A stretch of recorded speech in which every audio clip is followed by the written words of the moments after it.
Ladies and gentlemen, we appreciate your time. We are Kenyans and we live in the diaspora. And today in the studio, in the Agape One Television International, I've got two gentlemen here.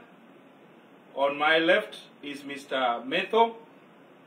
He is the Secretary General for Kenya Diaspora Code Alliance. And on my right is Mr. Kerich, commonly known as Bwanadawa. And they have actually come to my studio here, or to our studio here, so that they can actually give views, their personal views on their beloved country, Kenya. And on this particular day, we are going to discuss various matters concerning our country. We love Kenya, all Kenyans love Kenya, and we want a peaceful Kenya without any problem. So today we are having some subjects, and the first subject will be political situation in our country, Kenya. And then we are going also to talk about the coalition of parties. And then we are also going to discuss about the expectations people in the diaspora, or Kenyans actually, are expecting about our leadership. Then the other pertinent issue we are actually having in Kenya is security issues. We are going to tackle it a little bit.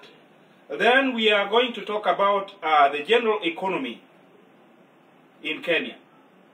So you are welcome to listen, and we'll also give you time probably to give your views also.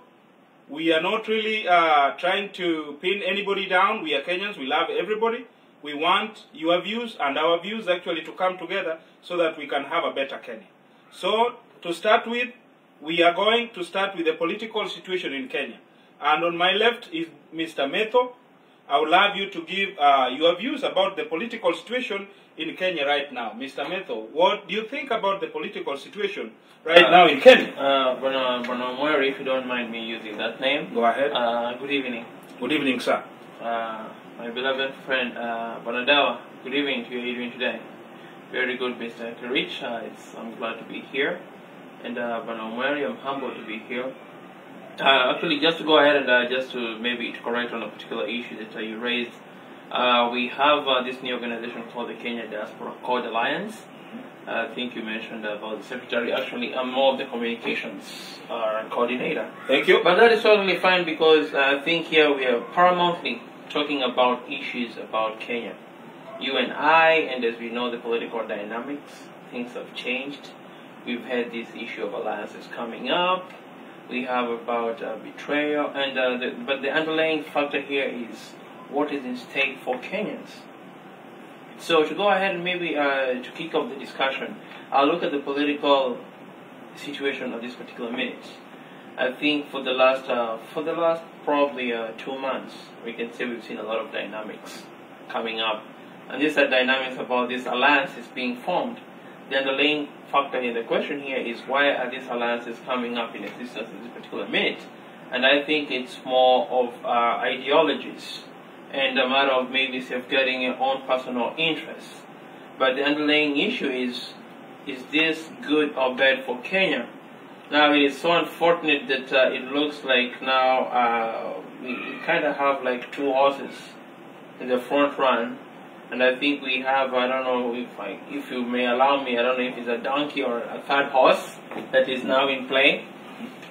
And what we are seeing here is we are looking at the Code and Jubilee, and then we have the Amani Coalition, which just came up probably like maybe a week ago. And the dynamics are, from what I can see and what I've heard, is that we have two particular entities that seem to be taking two different directions.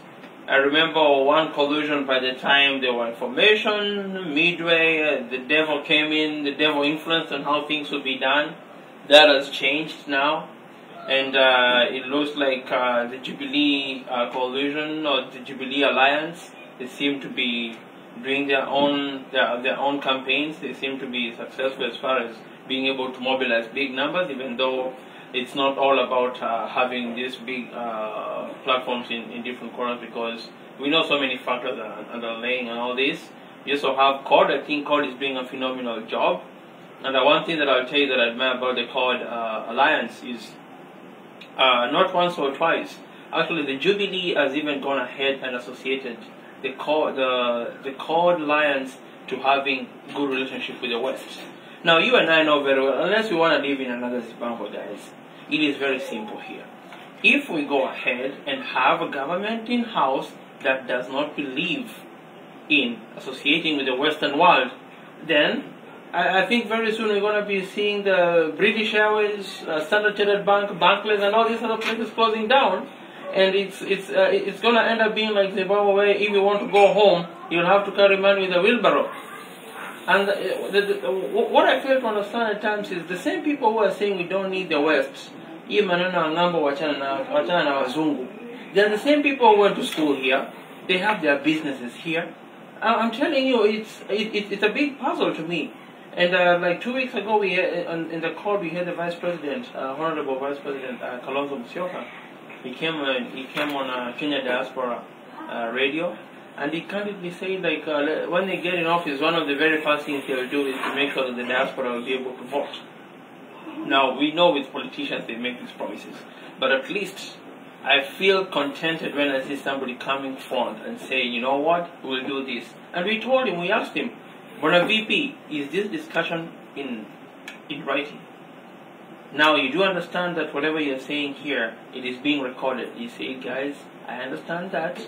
We have seen what has happened. He apologized. And as we speak right now, that is in record. And hopefully when they get in office, they will consider that. With the Jubilee guys, I've not heard anything from that team. We've not seen any interviews, so we're still waiting to hear more. But I'm very sure Kerit can definitely chime in and give us some sentiments on that particular issue as well. Thank you, Mr. Meto. Good to be with you here, and thank you, Mr. Murray, for welcoming us to this studio tonight. We're very happy, and I wish you Kenyans and wherever you are in the world, we in Diaspora wish you a very happy and prosperous New Year, and a very happy electoral election period. Greatly, and looking at things comparing to 2007, the political situation is a lot different, because the players are different, but it's only that they are in different positions at the moment.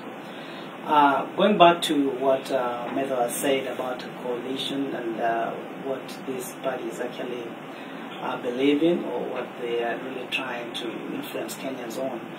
Most of these parties, especially the parties now, have coalesced, and we have two major parties and one party that is actually the third force, so to speak. Looking at the two parties, well, I think it's quite evident that ODM, CORD actually, which comprises of ODM and Wiper, these are older parties compared to Jubilee Alliance or TNA and URP and TNA are relatively very new parties that just formed not so long ago, less than a year. And their experiences in running party affairs is quite wanting, and the only thing that I'm so scared about is that there's going to be fallout soon because of nomination. The crux of the matter will likely come through the nominations, especially in parties that seem to be looking so popular, like Jubilee. It looks so popular, it looks so conspicuous, and everybody tries to troop there. Not that because they like the party, but they just want to get something out of it. They're not putting in anything there, but they just want to win seats because of the perceived or imagined popularity of the party. So, going back to ODM Wiper's coalition code, you realize that they are going to have it easier this time because there isn't a lot of jostling for positions to get a nomination and all that. Though it's a popular party, they don't seem so loud, but it's like the undercurrents are felt, because you understand, as the Englishman says, still waters run deep. They look still, and they look definitely going to do a lot of things. That is why even in the latest opinion polls, you realize that they're quite ahead of the pack. And I believe that is a scientific opinion poll, though people on the other side of the Jubilee coalition don't believe in those polls. I don't know what they would say if they would have actually been on their side, or the opinion polls would have actually favored them. But still, we look at them. There are going to be many other pollsters, and we're going to look at them. And then we're going to make our informed choice. So for that matter, I don't see much about much of reasons that actually could make these people coalesce around themselves. It's just about winning power through their numbers, though they want to deny the fact that they are not coalescing because of numbers. They are coalescing because of numbers because they want to take over power. So, but the rest of the country who are in code, pockets of parties are dotted all over the country, and I think they don't look bulky, but they look a lot. And I think that is why the opinion polls have just come like that. So I think that is my observation, and let's go back to Samuel. Thank you very much, Mr. Kurich and Mr. Meto. You have actually now delved into the second subject of discussion, which is actually coalition of parties. Now, we are not actually going to really waste a lot of time, but Mr. Meto, in 2 minutes, can you probably actually give your view about this coalition of parties in our country, Kenya? Wow, thank you very much for the opportunity. Now, as the perception, and I'm basing this maybe biased to some extent, but this coalition, it looks like it's all about regional dynamics of segregating the whole country in blocks, and saying, well, we have the Rift Valley block here, it belongs to XYZ coalition, we have the Central, it belongs to XYZ, we have the Western and Nyanza. And it is so unfortunate that it looks like this is now bringing back the issue of Majimbosm, where the system is trying to get back to going ahead and having regions. And I think the biggest impact that this is having to us is actually it's making even things worse than it was in 2007, because remember during the 2007-2008 election and the fights that we had, it was all about, hey, you guys, you have our land here, you need to get out, we're now on the place. But this is not even happening even before the election takes place. So I'm really scared about it. We are looking forward, things we're not going to get to that point, and certainly, I'm sure with the leadership and what we are looking forward to get ourselves into, Kibaki and his current government will be able to go ahead and get this under control. Thank you. Thank you. Actually, I'm now going to ask Mr. Kurich probably to try to elaborate more about this coalition of parties. You know, my big question here is that are these parties are these individuals actually really having Kenya at heart? Or how are these actually coalitions coming together? Are they for the benefits of Kenyans, or they're just for the benefits of some few individuals in Kenya? I'm sorry, guys. Welcome again to Agape One Television International. We are here to hear from our brothers and brothers, not sisters. We don't have any sister today, but we'll actually be inviting some sisters also to come and give some information or give views about our country, Kenya.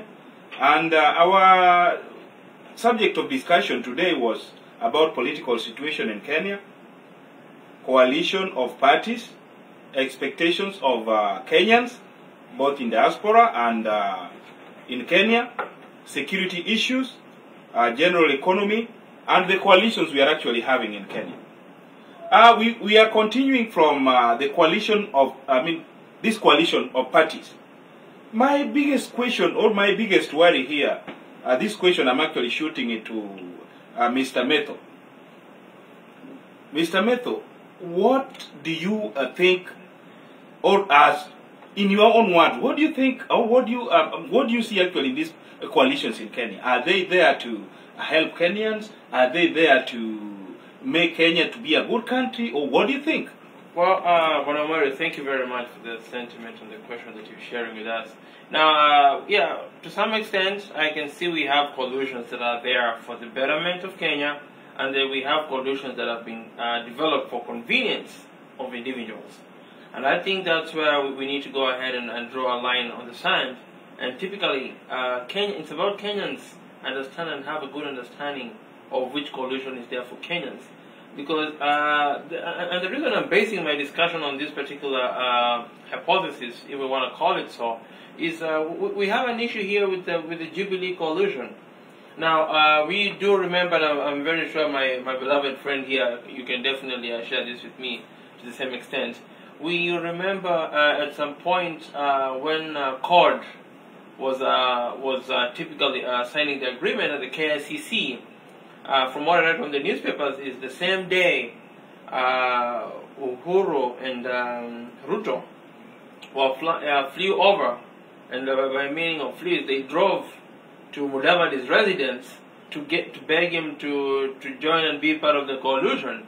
Now, things at that time seemed to be very rosy, but as time went by, it came laterwards that Uhuru said it is the devil who typically influenced him to sign these papers.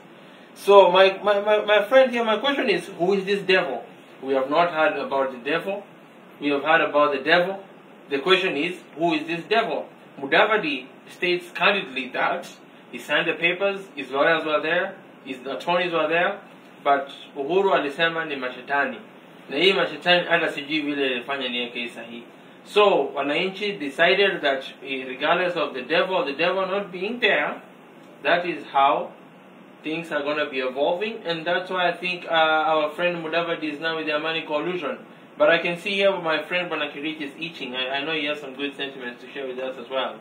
Well, first of all, viewers, what we like to look at is first, our leaders are going to be trusted in word and deed, what they do, what they say. Because most of the things that these people are doing, I don't know, is it a reflection of what they are going to do thereafter when they get into leadership?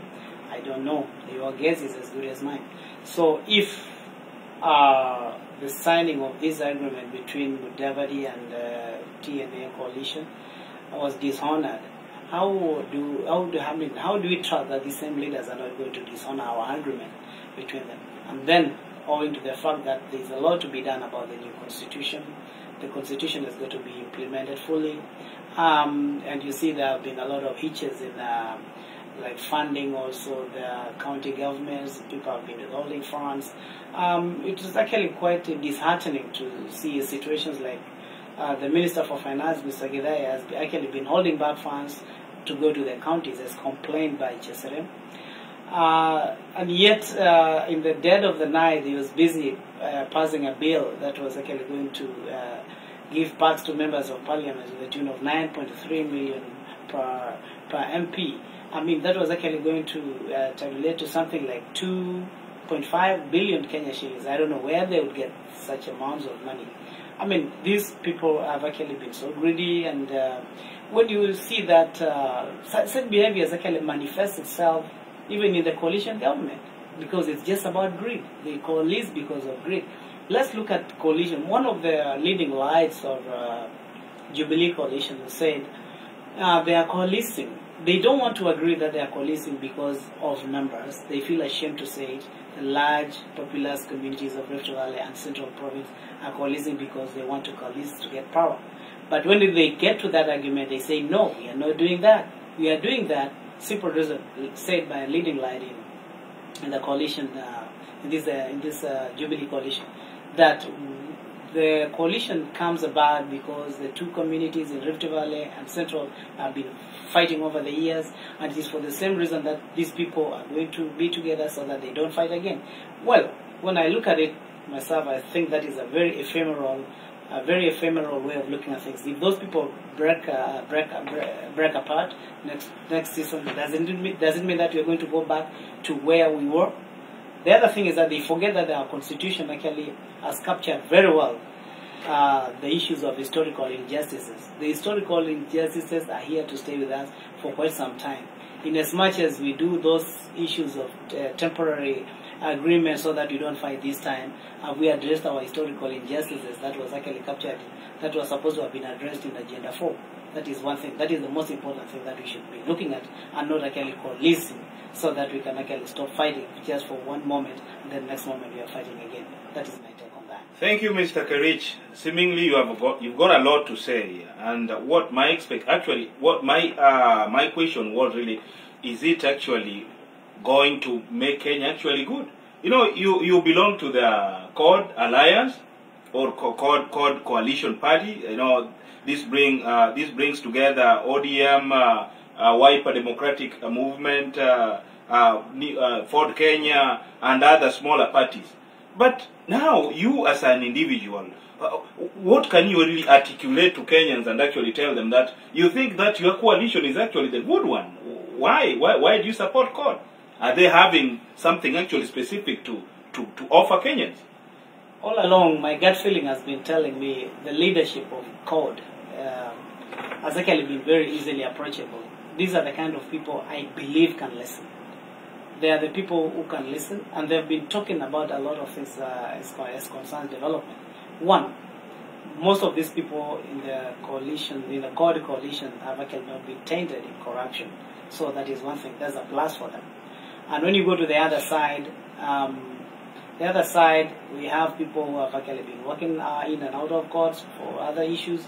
I mean, in as much as they could have been cleared by courts, you would also ask your question, why is somebody in courts every other time because of issues of corruption and all that?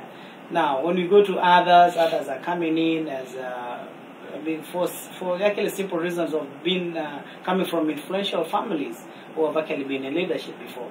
So come to look at it this way. And then the other thing is that also we don't have to wish away. We can't actually wish away the issue of ICC. ICC is here to stay with us. In fact, one of the leaders of this Jubilee coalition sent one of the supporters to a certain radio station, and he told them, let's just vote these guys because we need to vote for them because of ICC, and they said many times. So if we're actually going to be doing this because of ICC, I think we are treading on very dangerous paths, and I think we should actually make a right decision the first time so that we get it right the first time this time. Mr. Metho, you are the communications director for the CORD Alliance, Diaspora. What's your take on this matter here? In 2 minutes, please. Well, thank you very much, and believe you, I'll not take much time. I think the paramount issue here is just as Bonakirich has put it, is how can we go ahead and have access to these leaders or to these forthcoming individuals who say they have the best interest of Kenya at heart. Now, for example, the Kenyan Diaspora CORD Alliance, 3 weeks ago we hosted the Vice President, and we had him on recording, live radio. Stated candidly, when he comes in office, for example, one of the biggest issues that is bothering the diaspora is the issue about diaspora voting. He went ahead and said, once we get in office, we will make sure diaspora voting will be able to happen come 2017. Now, this has been something that has been discussed back and forth. We've had it, Isaac Hassan has been here, has unfortunately spent a lot of taxpayers' money, and nothing has really materialized up to this point. But just from that particular aspect, at least I can see somebody who is willing to sit on the other side of the table and have this conversation.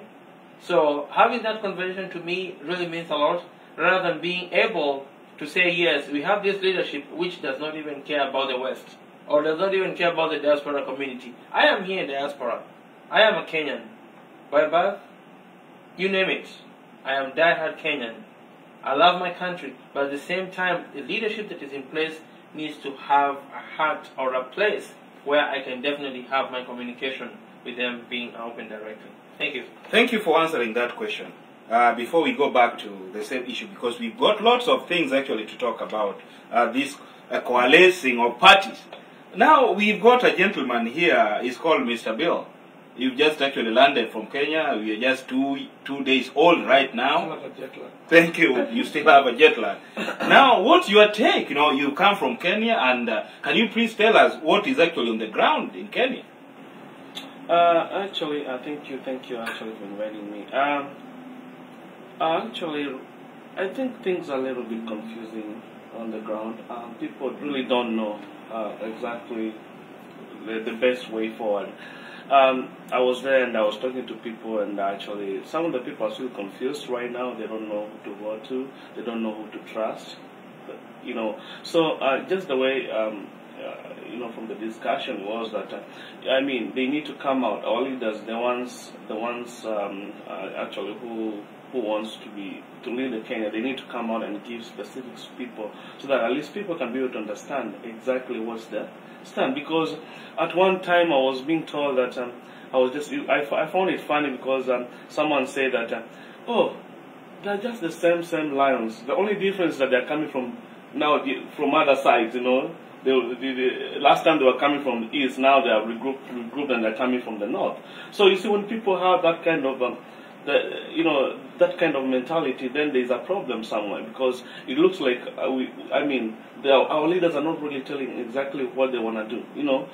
Taking into consideration that with all those problems that we have in Kenya, unemployment, we have road issues, infrastructure, so we need leaders to come and tell Kenyans exactly what they will be able to do, so that they can be able to remove that confusion that actual people are having right now in Kenya. Well, I'm worried, and just to add on what our colleague Mr. Villa said here, as we talk right now, we know the Code Alliance is working on their manifesto, and this is something that has been discussed extensively. And the one thing that is I can tell you, for those who are viewing us back at home, and for my fellow guests here, is that I am very sure, and I can definitely count on this, that we will have specifics. For example, my colleague brought up the issue about unemployment. Right now, Kenyan unemployment is at 40%. I remember at some point, not quite, I remember the Prime Minister stated that once they come in office, they'll definitely be able to create platforms and structures that can definitely be disseminated out there and people can get back to work. So the issue here is all about getting this on paper, let the people get this information, tear through it, come up with candid questions, and then now this discussion can happen. Why, for example, we don't have a manifesto? I think we don't know what is going on. The time is not on our side. We have the nomination issue that is coming up here. We have the insecurity that is coming up here. We have this issue of, hey, we are trying to play safe. So there are too many things that are happening. But my strong feeling is, let us cross the river once we get to that point. And this is going to be saying, I think the whole issue here is once we have a manifesto, then people can deal with specifics. We are tired of the jungle, we are tired of the limbo. Once we have the specifics, then I think somebody will be able to say, hold on a minute.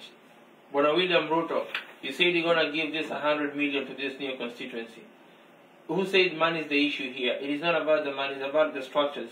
Then at that point, then somebody will be able to make a concise decision on which way forward they want to go.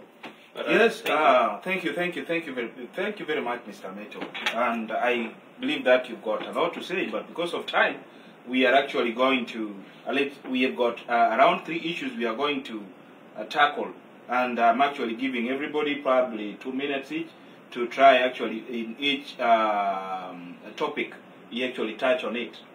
So my first question is the expectations of Kenyans. The expectation of Kenyans. Mr. Kerich, you as a Kenyan, what do you expect as a Kenyan? What are your aspirations? You are in the diaspora. Most of the time you go to your house, you go from work, at least you've got food on the table. You can put food on the table for your kids. What about Kenyans? People are crying in Kenya. Mr. Metho has actually said that in Kenya we have got 40% unemployment rate. That is alarming. That's why we've got all these particular issues of insecurity. And these young men are actually, after they have graduated from colleges, they need something to eat, but there's no food, there's no work. So that's why we've got all this insecurity situation in Kenya. Just for an example. So what is your expectation from these leaders of ours? Coming to that point, the expectation, first of all is we have to realize that one of the biggest problems that we have actually encountered in Kenya is the issue of corruption. Every other time we try to kill corruption, it rears its ugly head every other time.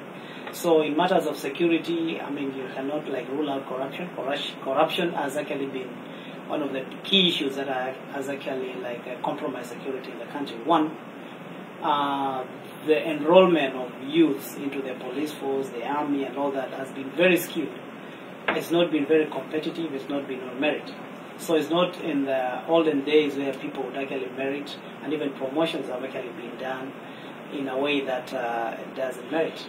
So I was just told about something in security areas that some police officers have got to bribe one of the biggest, one of the big bosses, so that they can go to a toll station because they know that is where there is money and all that kind of thing. So if we actually corrupt security systems, definitely we are actually going to be insecure. So the expectations of Kenya, one is security. One, that is security. Second, food security. People have got to have food. And even if they cannot have food for free, people should have food that is actually affordable. This country should be affording, they can afford to grow a lot of food stuff. We have a lot of land, we have a lot of water. The waters of Lake Victoria actually are being used by Egyptians, and the Egyptians in turn are selling as rice. We don't even have enough rice, and we actually, water is actually from our rivers here. They go to Lake Victoria and then all the way to those deltas in Egypt. So the other thing is the education system. The education system in the country, the expectation that we have is we have to look at ways of getting out of this university graduate syndrome, where you have to produce. We are producing at the moment as we are sitting. The universities in the country have like almost 270,000 students at once. So considering that we are having in first year up to fourth year, we are having about 70,000 students in first year, second year, third year, and fourth year. So every other year we are actually producing about 70,000 graduates who actually get into the job market. So they get into the job market, whereas the ones who were there previously have not even been employed. And people have actually gotten in this generation. So many people have gotten into retirement before they get employed, which is actually very ironic. So the expectation of Kenyan is actually, if we cannot actually give them jobs, I don't know where, we cannot give people jobs, but we have to create opportunities for people to create jobs. We need to make people, we need to create employers actually. We don't need actually to employ people, we need to create employers. So to create employers, we have to create opportunities for people to do business so that they can employ others, and the ripple effect is going to be very amazing. Yeah, Mr. Metho, this question is actually on your table or on your side. Expectations of Kenyans. When the NAC government actually came to power in the year 2003, we were very, very, very, very, very, very, very happy that we got a government where most people actually voted for, and they were expecting that everything is actually going to change. And one of the things actually which I saw change in Kenya is that we had they started actually to have good infrastructure like roads and the other stuff, bridges and all the other stuff. Actually, they did it a little bit and then they laxed. I remember when Raila Odinga was the Minister for Roads and Public Works, they started so many projects. Right now, we've actually seen the Thika Road. You know, most people don't actually really know that that was a brainchild behind Honorable Raila Odinga, and most people actually say they have not actually seen what Honorable Raila Odinga has actually done as an individual. You know, so I really need you to tell us, what is really good in Raila Odinga that you are supporting. You know, those are some of the things that actually we want you to highlight to Kenyans. Why not Uhuru? Why not Peter Kenneth? Why not Musalia Mudavadi? Why not Martha Karua? Why not Ole Kiapi and the rest? You know, can you please tell Kenyans in a few words why you think Raila Odinga is actually a good candidate for you? Well, thank you very much. And in a nutshell here, since you stated time is not really much on our side, but one thing that I'll kindly state to you is that when we talk about change, are we talking about change from somebody who is getting a particular leadership from a silver spoon? I'll start off with my friend Bana PK. Very eloquent character, admirable, no problem at all. He comes here in Diaspora, he interacts with us freely. But let's also look at the history behind of where people have come from. We look at Raila. Raila has gone through the trenches. He's been down for Kenya. He's been down for us, up, and trust me, he's still pushing for it, okay? He's a brainchild behind so many things. The Thika superhighway, as you're saying, not many people know about it. But if for those who have the time and have an understanding of how things were done, he's the one who typically went ahead and spearheaded it. One thing that I also have to tell you about this gentleman called Raila is that he calls it as it is. For example, I was just reading the newspaper here, and I can see he went out in Bungoma, and he said for those who stole public land, they will have to get the land back to the common mwananchi. Now, this one is specific that people in diaspora need to hear. And the reason I'm stating that is, for example, I can see Uhuru came back and said, hey, now, when a PM, Prime Minister, you're propagating hate speech, and if you have any evidence that I've stolen any public land or any public property, take me to court. We respect that. It is not the PM's prerogative to go ahead and table the papers. But my question is very simple here. Guys, we know, and I think most people know this, the PM, Uhuru, we know this guy, they have land the size of, for example, Nyanza province. And this is public information. This is not something that I'm making up, sincerely speaking. I'm not trying to be rude here or trying to poke anybody's eye, but how do you acquire that kind of land, my friend? That's something is not adding up there.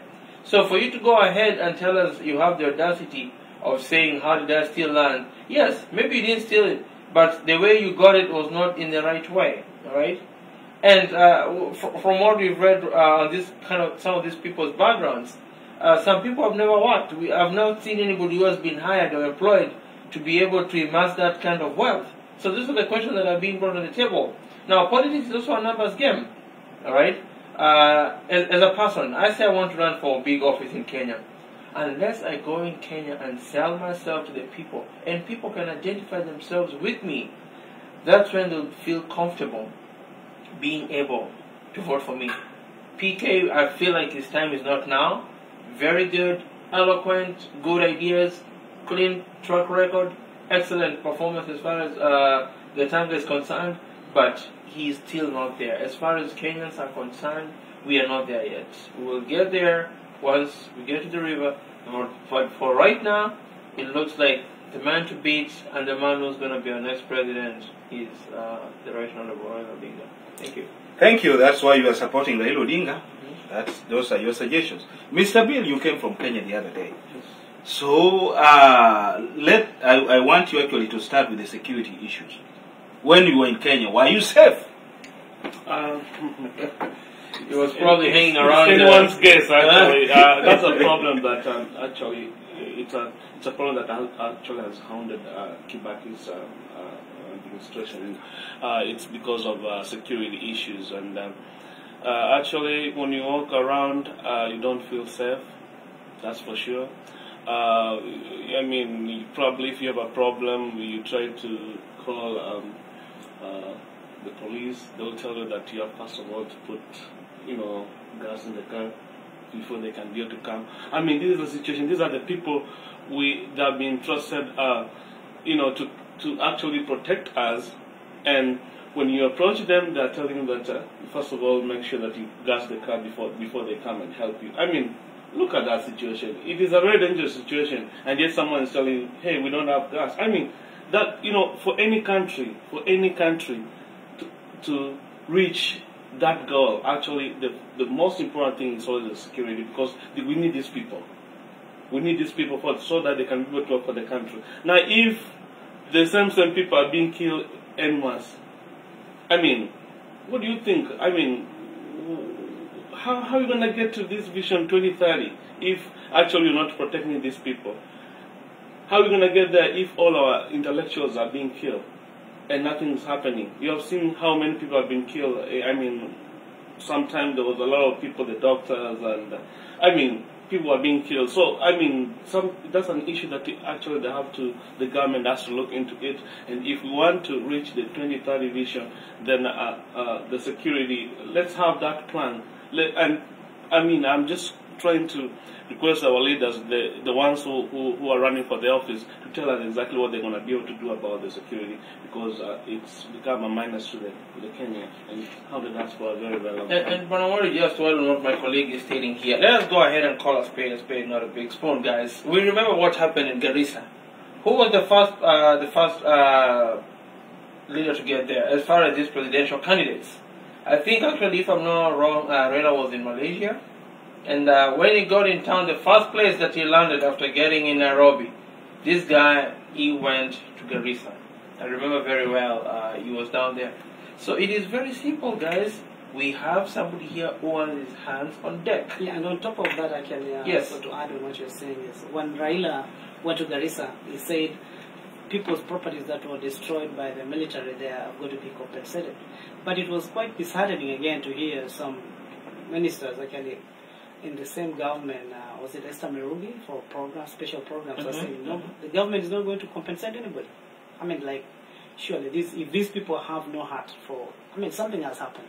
We know the rules of the game, the way the military operates. We need to protect our military also. So, in as much as that something has been done, and we know the government is responsible through the military, so the government has got to do something about it. So we just actually don't have to wish away such a problem. So, and is this is the same Mirugi who was saying that Uhuru akipelekwa Hague mimi nitatoa nguo. I remember her saying that. Exactly. So these are the same people who we are looking to have them in TNA and be part of our leadership. So somebody in front of TV is saying that if Mfulani akipelekwa nitatoa nguo. Exactly. Are these the statements? And this is the kind of people we're going to be having in leadership, guys? Yeah, I cannot agree with. I cannot agree with you more. The reason why these people are talking the way they are talking, they are not talking because of certain ideals they believe in. They are talking about individuals. They look at an individual, and they actually don't even care about the people they purport to be saying they are going to represent or lead. They just look at an individual, and that is where their life is. So I don't know how long we are going to be having such hang-ups in our country. I mean, I think we should get out of it. Yeah, and it is my hope that since now we have Bonakimayo, that things are going to change, and the police reforms will definitely make it to be an entity or part of the system that does not have to be answerable to the president directly, because I think that has always been a problem. But this issue of Tana River, that has been a major problem. And one thing that I really recommend and request our leaders to do back in Kenya is when you have these kind of issues, please go on the ground. We've seen what has happened in the U.S. We've had, I think, maybe 3 or 4 shootings in the last 2 years. And we've seen the latest one, the kids who were shot the other day. Obama was the first person to respond. A whole plane, flew all the way to the venue where these kids were, and he definitely had, I think he spent the whole day with his kids. Now, with the parents, the parents and also the kids who are left behind. Now, with our Kenyan system, that seems not to be the norm, but I think there's need for our leaders, once they come in office, they'll definitely need to go ahead and embrace this kind of ideologies. And to add on to that also, about the impersonations, which actually almost escaped our minds, like, we find, this thing has actually been on since their troop saga. We thought this thing was over. There was even a commission of inquiry about it, but it was quite a big shame the other day that our security system has been infiltrated by some conmen, some people who have actually been given ranks of senior police officers and all that. So if that is happening, surely, how are we secure if we are going to be having moles in our security system? That's quite... These commissions, I don't think they work. I'm sorry. Okay, on that particular issue of security, again, I remember one time when one of the DCs, a very senior government office, actually flew to the place where cattle rustlers had actually stolen some cattle and goats and all the other stuff from one community. And when the DC actually was flying over that place, they had to shoot down his plane. So probably our leaders are actually fearing that he might actually be shot down. Actually, we don't understand. I remember the incident, actually, that was the DC Nyandoro. Yes. Nyandoro died actually in Suguta Valley, Yes. Suguta Marmar. That is actually in the same area where you have been experiencing a lot of issues in Paraguay, Suguta Marmar, in Samburu district.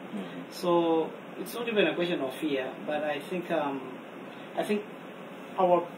considering the money that we waste in sleaze, money that is stolen in corruption, if we can actually stop corruption, seal the loopholes, we can actually, equip our police forces. We can buy the best choppers instead of going to buy things that are going to run down after some time. But I think we can afford to buy equipment for them. Let's equip them and train them in a better way. And also, all these issues are, they go together actually. For example, when you see these are problems, an ongoing problem that we have been experiencing in Kenya about the security issues. But please, the only thing that we can, to be able to avoid these, let's bring employment to the youth. Let's bring employment to the youth. Once we do that, then actually these things will change. Because you will find that some of these people are so, some of the youth, the people who are doing this, most of them, they're unemployment, they're unemployed, and they're not that busy, to touch on something, and that's why they try to engage on this. But so if we can be able to make sure that we empower people economically, then I'm pretty sure we'll start. It will be the right place to start. To address these issues of security. I think the best thing that we can look at is when you talk about employment, you say let's give them an employment. Where are the jobs? That is my question. Where are the jobs to give them? It looks like most of us have been talking. Politicians have been talking. Let's not be biased about this. They've been talking about let's give them jobs. But sure, where are the jobs? Where are we going to get the jobs to give them? Are there any jobs that have been hiding somewhere that we need now to get them and give them to the people? No, that's a good point that you brought up, and I think what needs to be put in place here, and that's why this devolved government really needs an actual, realistic, and somebody who is delivery oriented. Since if we have the right leadership in place, we have these different constitutions, then these constitutions are supposed to go ahead and set up platforms and structures that can provide employment. I come from Machakos County. We actually produce 98% of the electricity of Kenya, right? Only 4% of Machakos County has electricity. Something is not right there. We have this money that is going to be given to the governor. Once the governor gets these funds, I feel it is the responsibility of the governor to come up with modalities and structures that can go ahead and sustain the people of that particular county. Yeah. Let me turn you back, gentlemen. I know we are now having like 10 minutes to run away from the studio to close down the discussion. This security issue here. When we talk about Northeastern, either the Turkana or the Somali, but let's actually now concentrate very much about the Turkana and the Samburu issue. Do we have really members of parliament from these communities who are actually supposed to be enlightening or telling these people this is what we are supposed to be doing? Or we just have, MPs or members of parliament who just come to get salaries from the public offer? What's really happening down there? Because every now and then I just see people in the television who are having guns. They're just holding guns on their backs. What is really happening there? So do we have some policemen down there, or what is really happening here, Mr. Kerich? Can you have a take on that one? What is happening about the gun issue here? Surely, sometimes when you talk about, first of all, I just want to thank Kimayo. The other day he was telling these guys who have arms, illegal arms, to surrender them to the government. I hope they do, but I don't know, many times they've been given them ultimatums for so many years, and sometimes they don't because they feel insecure. When you take guns from another community says the other community is armed. So the issue of cattle rustling, for example, is actually the genus of all these problems. But the reason, the fundamental reason is, I think there are some, like I would say, the way our politicians are saying devils. I think the rustling bit has been commercialized. There's somebody who's benefiting in it. because where are these animals going to? If 10 animals are stolen and somebody is driving 10 animals, maybe for about 5 kilometers, definitely that person will be seen. How about somebody driving 500 cows, 500 animals? Where are they? I mean, where are they going through? Are they going through tunnels? And there are helicopters hovering around, and they have not been recovered all this time. So we don't understand. I mean, things simply don't add up. Mr. Metho, what's your take? Well, my take is very simple. As far as this cattle rustling and this kind of politics, there are two issues. One, these politicians have a big role in it. Secondly, I think this is something that the clans can handle. And the problem is some of the current MPs that we have in the system, they use something that we call the divide and rule tactic.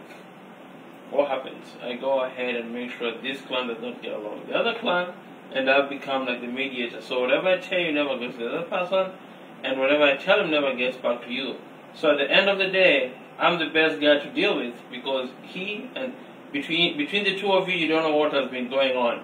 And my take is very simple here. Politicians, they need to keep off from this business, let the police force come in place, and let the clan deal with the police directly. Take out the politicians, and I think things should be much better. On that particular issue here, I've got some, we've got some, not really I've got, but we've got members in the Jubilee and in the CORD coalition who call themselves the youth. They're saying that actually the old people are supposed to relinquish power to the youth. Let's take, for example, one of our eloquent, articulate gentleman called Mungatana from Tana River. There are so many things actually happening down there in Tana River, and Mungatana is actually trying to do campaign for Honorable Uhuru. That is his right, but what is really happening? What is Mungatana as a youth? What is he doing? What is he doing as a youth? Because some of these people that do, for example, Mungatana, and this is somebody who was sitting here telling in his face. He has so much baggage. I don't even know where to start from. I understand he was being kicked out of his office. He had to pay some loans. But once the guy got in Jubilee, now he seems to be one of the coolest guys, and he's flourishing. He's doing very well. This Tana River thing, I think he typically has he typically has an explanation to give to Kenyans. But what is happening? We have this devil factor. The devil. Once you have the devil in you, things will always be manipulated, and the law will never come to prevail. That is a problem that I think we have. So you are trying to say that these youths probably, even if they are given power, they are not actually going to use it well? I don't really understand, because... Now, I don't know what you call by these youth. Maybe you can help me understand. Because, for example, when I look at these Jubilee guys, what I'm seeing there, saying they are digital. So on a digital, like you need to... No, people have borrowed their money at an interest of about, say, 7%, 10%. And then here you come and pump in about 200 billion. You say, now take this money free of charge. How about the enterprises that had been set using the money that earns an interest? I mean, those are the kind of things that we should look at, so that we have, a balanced approach to issues, instead of pumping money into an economy thinking that it's going to solve problems of poverty, unemployment, and all that. People have got to think that money should be put into better use, so that it can alleviate poverty in ways in which it's going to motivate people to work and make money. Because the money that is in the economy should actually be commensurate with the activities in that same economy. Thank you. But when I reach this, I think you just set up a precedent here for a different discussion, which I'll just tap into a little bit. For example, I remember one of the deputy to one of the presidential candidates said, "Yeah, we'll go ahead and pump this money in the system. We'll go ahead and provide this. I don't know if we can call it soft loans. 100 million. Exactly. Every constituency. So my question is, if that is going to happen, are you telling me you care less of the equities in existence, the post bank, the bankless bank? Is it all about you will say whatever it takes to make sure that you guys get in office? The Faulu Kenyans and all those other microfinances that have just a mushroom around. So it's like, if those guys, we don't need you, as long as napata kura yangu niingie ndani, that will sort itself later. You see, that's the kind of thing. That is now what we call myopic. That's, lopsidedness. Yes. Gentlemen, let's go back before we actually deviate from this issue here. That is good. Those are good suggestions. But my take here is that what we really need in Kenya, probably the best thing we can have there, is the infrastructure. Infrastructure good health care, and then actually things can come on the table, food can come on the table, because most young people are actually mushrooming or going to these urban centers, especially Nairobi, Mombasa, Kisumu, looking for jobs which they don't actually get, and thereafter they go and live in shanties. They live in very pathetic situations. Now, if, for example, in Kenya we've got the economy, I mean we've got good roads, like the one actually which has actually been started in Thika Road, but even right now there are some other places in Kenya or in Nairobi where people have refused actually to do what, to give way for road to be constructed. So how is it going to happen? Because you remember Raila Odinga was actually removed from the position of Minister for Public Works because he knocked people's houses down, and I don't know if we can have any other leader in Kenya probably who is going to make it possible, or to tell even rich people that this must be done and this must be done. You must create or pave way for a road, for a bypass to pass there. So how are we going to have a good economy without infrastructure?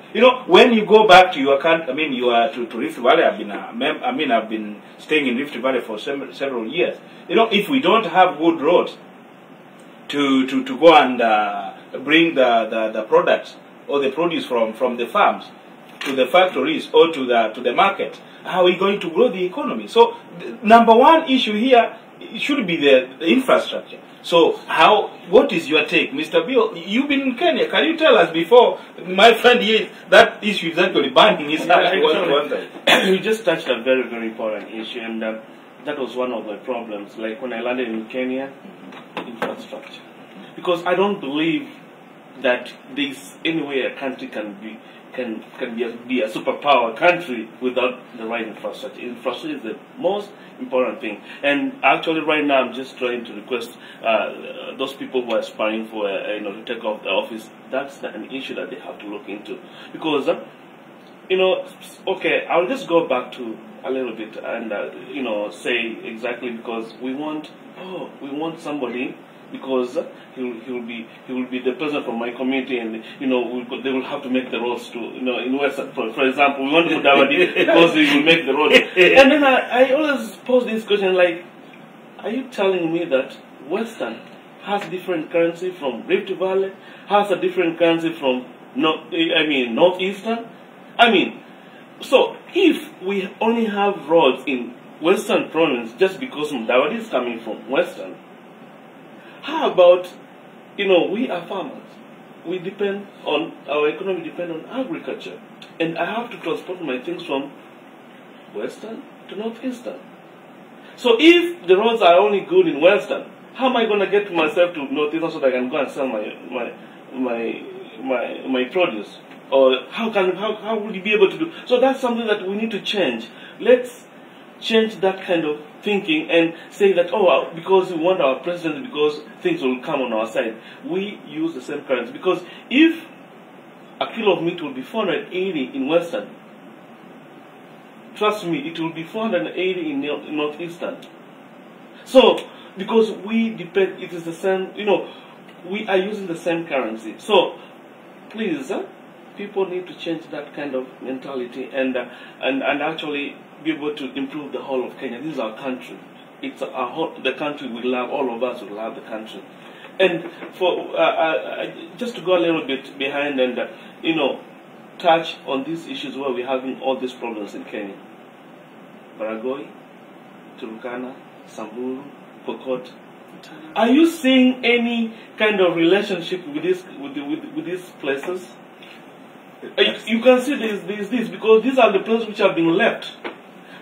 You go to Moyale, the last time you will see a tarmac road is in Nanyuki. And then after that you will not see anything. So these places are the places which have been left behind. So we are just running around to say security. We are not dealing with we have to go and get the real problem, the root problem. But before we get the root problems, these problems continue going around. Let's get the real problem. And the problem is that these are the areas which have been left. You go to your Lord, the Lord will tell you, unaenda Kenya. they believe that they are not in Kenya. Right. You know, they believe that they are not in Kenya. Say, oh, so unaenda Kenya, umetoka Kenya. I mean, and this is the country. It is part of Kenya. So we have actually left these people. I mean, and you know, just a little bit and talk about the counties. We have created the counties, and we are so excited. Oh, we'll be like America. No. No? No. Everybody is actually in euphoria. Oh, now things It's a euphoria, yeah. Mm-hmm. Yeah, we will be like America, but there are a lot of things that have to be put in place. Because you have created a county. Like we have a county called probably, let's say, you know, we have a county that encompasses Turkana. Yeah, Turkana. Or you have a county northeastern. Mm-hmm. And right now in northeastern is, they actually, what makes them economically stable? Do we have anything there?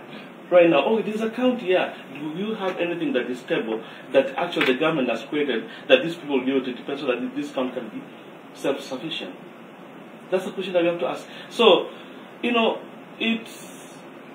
and northeastern is a very big, they have a chance of land that's being used, you know. So that is something that they need to figure out first of all right now. We are making these counties, how are they going to be able to survive economically? So that's something that we have to put in place first of all before we do that. Very important question. Like what happens here? First of all, about infrastructure that you talked about before I get to that is, one president in America, was it Eisenhower, you can correct me, Mm-hmm. he decided out one day when he got into leadership that we should actually build a serious road network in America. And he did that.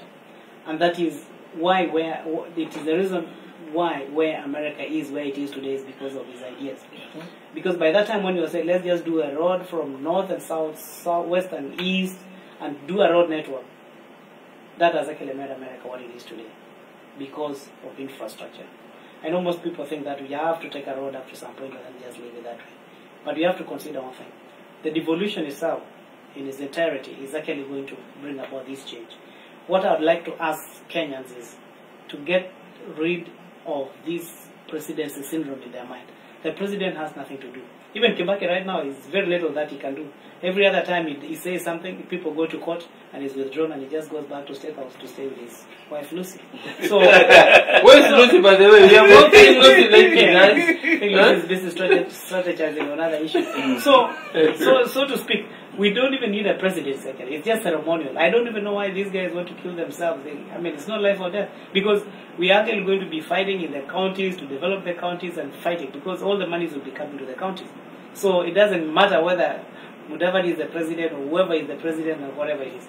But now, the reason why we want Raila to be in leadership because this is his baby. And we want him to make sure that he wins the baby until the baby grows the teeth, the milk teeth. We want to see it grow until it walks. Then we can say, thank you, Honorable Raila Odinga. You did us good. Man, see you next time. Just let's go on. But they always say, Mr. Method, they always say that they don't need Raila Odinga because how do you call it? Reforms has come, so they don't need him. So what is your party? One thing. I like the way you're posing your questions here because they're very tempting. But let's go ahead and look at the issue of the constitution. Yes, they're saying we don't need these new leaders. Raila. Now they're saying Raila is supposed to be Kibaki, Raila, and Kalonzo. Right? Mm-hmm. But these are the same guys. I remember very well, Ruto was anti this constitution, man. This guy was just red. This constitution was a no-no. And they're the same guys who are saying now, the guys who are for the constitution, let them go home. We have the counties. We'll work on it. And they're saying they'll pump this money in the constitution. They're saying they're going to different counties. So my question is very simple. If you don't subscribe or if you don't believe in something, how would you go ahead and say, you know what, I am not the guy who's going to be at the front making it happen? That is being an opportunist guy. That is being an opportunist, and that is the basic word that I can use for that kind of behavior. When you bring such a question, that's a very important idea. That's a very important question. When Ruto said, when Ruto actually campaigned against the constitution, he didn't believe in it, right? So since he didn't believe in it, when you go back to him attacking Raila and all that, I think I've just forgotten something that I wanted to. It's eluded my mind. Just go on and then I'll just get that. Something very. No, but my question is very simple. We have this infrastructure deal. We have this new county, and the president is really going to be more of a ceremonial office to hold at this particular point. But unless we have that president who believes in that constitution, if things, because actually my thesis paper was that I'm working on, and I'm talking about how the devolved system works. And the way the Kenyan system works is that we don't have a federal government, we have a central government. And the central government has the capacity to withdraw funding from a county, and that's why we don't call them states, in case the county is not performing. Now let me ask you, if you have a president or part of the leadership team in the central government does not even believe with this constitution, I'm from Machakos County, so that means if my governor squanders the money, my friend here, who is the president or the vice or the deputy president, he never believed in this constitution. So I said, no, this is the same thing I was talking about. Yeah. So it's a result of what was happening. No, I remember what I was actually going to say. Then I'll say now, when the constitution passed, and Ruto was saying we are going to amend and all this, and let me tell you why he actually did this. He actually castigated the constitution. He actually campaigned against the constitution. I mean, I would say he was actually lying to the people for the reason why all this time since the constitution has passed, there is not even a single amendment that Ruto brought to parliament to say that no, this is what I wanted to change, this is what I wanted to look like. He's never brought any. And even on that, my friend, he was just having fun. But Rich, and you can help me this, and I never knew what this word meant until I heard it from Ruto, to be precise. This word of mashinani, because to me when I look at a county government is unapeleka nguvu mashinani. But after the constitution passed na wakashindwa, he became a mashinani guy. Yeah. Na kila kitu tunafanya tunataka kusaidia watu wa mashinani. So I'm like, the flip-flopping that has been happening even before this constitution business came through, it is the same business that we are seeing with the issue of the devil. So guys, we are looking at another 5 years with the same guys, and we have an ICC, a dangling carrot called ICC, and then we have the issue of the machinani and the flip-flopping. Guys, and I can tell you, some of us, if the wrong guys get in office, I think we're going to be fighting for citizenship. I'm afraid, I'm very afraid. I know most people might think that this guy comes from Ruto's backyard and he's not supporting him. And they might think, some people back home might think this is a crazy dude. I'm not. I think, I know Ruto, I've talked to you, and I have even met Uhuru, and we've talked, and I know, if these guys would just like hold up a little bit, 2017 would consider them, and let's do our thing, then let's heal from the past. But when I get rich, I don't think I'm being biased or anything, but it's very simple.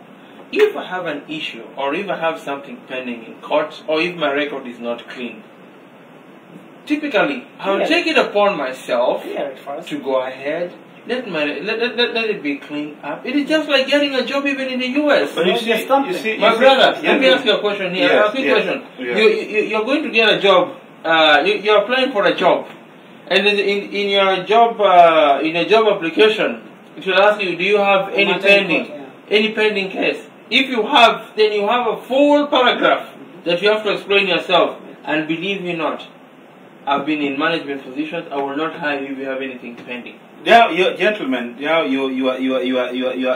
let's not really waste time a lot about the ICC issues. We don't really want to delve into that issue very much. But I'm just really trying to bring you back and ask you a very simple question here now about the implementation of the Constitution. You know, the Constitution says that when you've actually been judged in a court of law, if you have not actually been proven guilty, you are still you are not guilty. You can run to any political office. You are innocent until proven guilty. So when you actually introduce that one here, it's a little bit weird. But I really don't understand how this issue is here, because the MPs I had some few days ago actually they trashed that thing of the integrity issue. So they are, I mean, Ruto and Uhuru can go forward and vie for presidency. Mr. Mwari, I'm sorry, I got a few minutes before I leave. I think a court is a process. And since it's a process, it begins from a point until another point. So it ends somewhere. But now, these gentlemen, they know that when the case starts, they are not guilty. They are innocent. But if you have something that you know has to go through a process, and definitely it will end somewhere, I mean, you deal with it first. After you deal with it, then you can come and tell the people, now, I have dealt with it. Now, this is what I want now. This is my agenda. This is my vision. This is my mission in leadership. So, I mean, what is it? What if you're proven guilty in leadership? No, but they are trying to if say you're proven guilty, no, but I'm worried. I think what I'm reading from you here, and I'm sorry, we are running out of time, and I'm gonna cut it here in black and white. Yes. Please try to explain this to me. We have these guys. They are innocent. Yes. They've not done anything. Yes. But after the elections on the 4th, if I'm not wrong, they're supposed to be going to Hague very soon. What kind of picture are you painting to me when I go to work in the U.S. and my colleagues tell me, hey, yo, you from Kenya? We saw on CNN your president is in the Hague. My friend, I'm a businessman. I do business. Even my class, they look at me and they're like, you know what? These guys, something must not be right with them. They'll ask you, is it safe there? Exactly. Is it safe to go to the country? Is it safe to go there? I mean, so you are trying. What you're trying to imply is that investors will not come to Kenya because generally, the general feeling about the country, people will feel the country is under siege.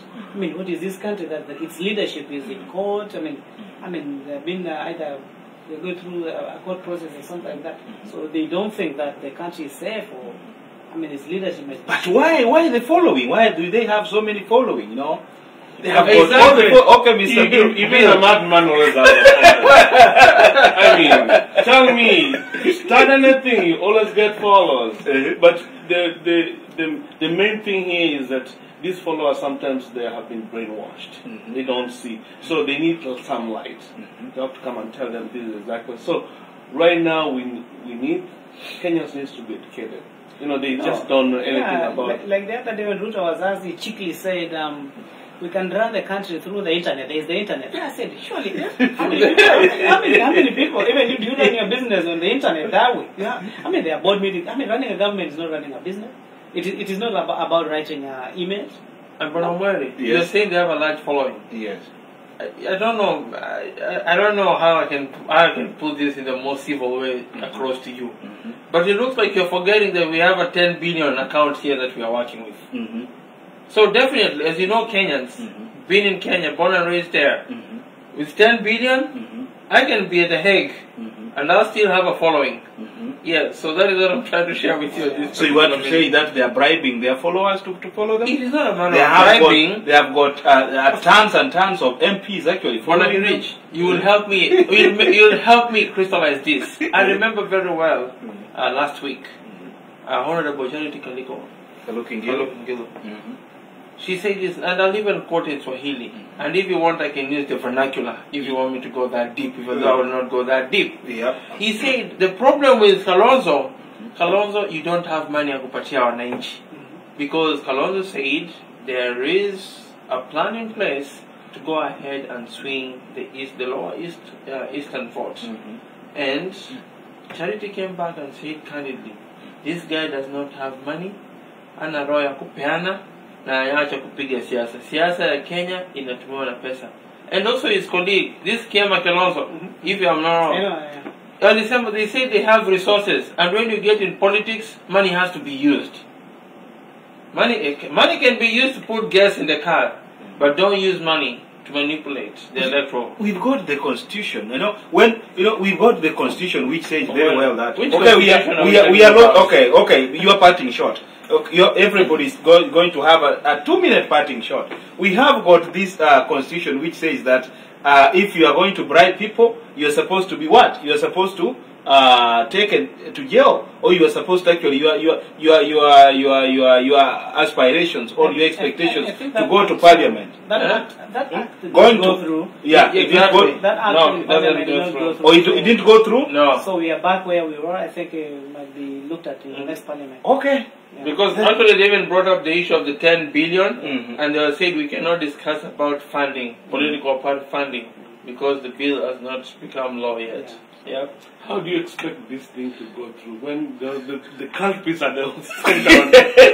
I mean, you see these kind of people who just go in the middle of the night and they tend to pass all these things. They can be able to pass 10 million for themselves.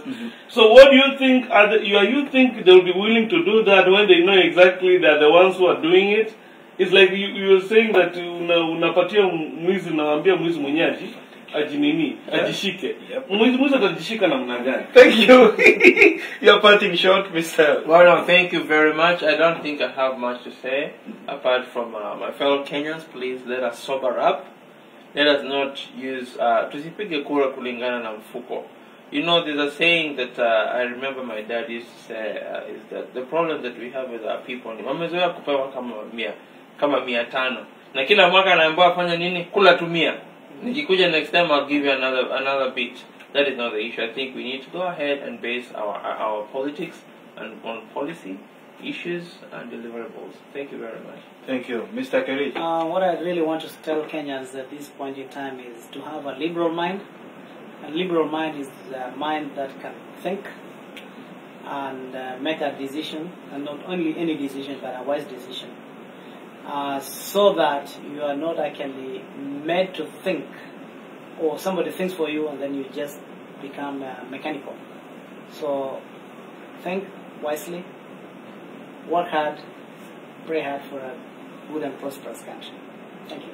Thank you, fellow Kenyans, for giving us this opportunity so that we can articulate issues. And we thank Mr. Bill Mukongo from Western Province. We thank Mr. Metho from Eastern Province, or how do you call it, Machakos County, and Mr. Kerich from Nandi County. Thank you very much. We'll have another session to articulate these issues which are actually affecting us. We love everybody. We are not actually castigating anybody here. We love Ruto. We love Peter Kenneth. All the politicians, we love them. But what we want them to do is to be accountable. So we are here to tell Kenyans that whoever we are electing is supposed to be accountable. Whoever we are electing is going to fight for us. Whoever we are electing in all positions in Kenya, whether senator, whether councillor, all those positions, please let them be accountable so that Kenya can forge forward. Let us not actually vote with the pockets, the way my friends have actually said here, but let us vote issues. Let us not vote because Ruto comes from Rift Valley. Let us not vote because Raila comes from Nyanza. Let us not vote because Kalonzo comes from Eastern. Please let us vote as Kenyans because we are intertwined together. We are interdependent. We need to depend from each and everybody in all corners of Kenya, and may God bless you. Thank you.